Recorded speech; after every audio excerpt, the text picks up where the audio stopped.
Sarah Palin gave a speech at the Iowa Freedom Summit. She's considering running for president, of course, which is just sad.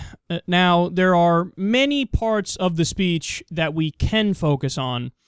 Most of it was incoherent babbling mixed in with Sean Hannity talking points. But let me play you my favorite part here. She tells a story that I think inadvertently lays out her philosophy of government. Let's listen. It's, with all due respect to the office of the presidency, it's like an overgrown little boy who's just acting kind of spoiled. And we don't put up with that, do we? No. Well, dads either, but no. In fact, this reminds me of Bristol when she was a little girl in preschool. She can testify to this. She came home from preschool one day, and her cool teacher, her awesome teacher, beautiful, sharp woman whose family had come from Mexico years ago. And Bristol said, "Mom, Mrs. Huey's mommy and daddy, they are so happy that they got to come to America, and the daughter, she became a teacher. They're so happy, and they love this country so much that they named her after our country. My teacher's first name is Land." And I thought, land? Oh, poor guy. I mean, that's something maybe a Palin kid would have to suffer through the rest of their life. Oh. But no, Bristol hadn't gotten quite right. The teacher's real name was America. The parents had named her America. And so I was explaining that to Bristol. It's not land or globe, or it's America. And Mrs. Huey taught Bristol, all my kids, all of us, a lesson that our president must have missed. When her students would whine about something not getting their way exactly as they wanted in that preschool class, she would sing this little mantra. America said, "You get what you get and you don't throw a fit." That is what our president must have missed growing up. Wrong! You get what you get and you don't throw a fit?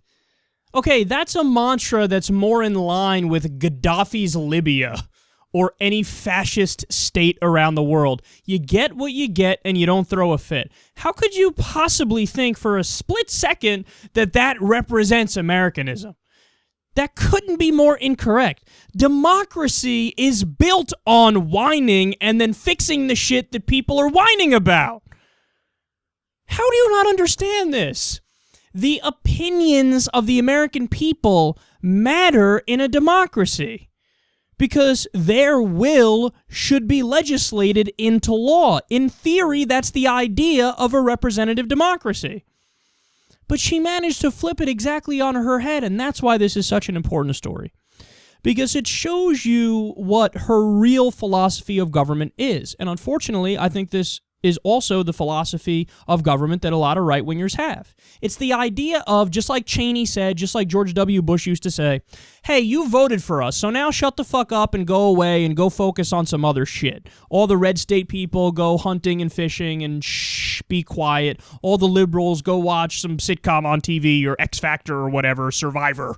Just shh, shut up. We're busy running the country. We'll take care of this. Your job is done. You are now dismissed. That's the philosophy. You get what you get and you don't throw a fit. So if you voted for us and then we turn around and do everything that you don't want us to do, as the Republicans always do, by the way, shh, www.zipit.com, www.shh.org.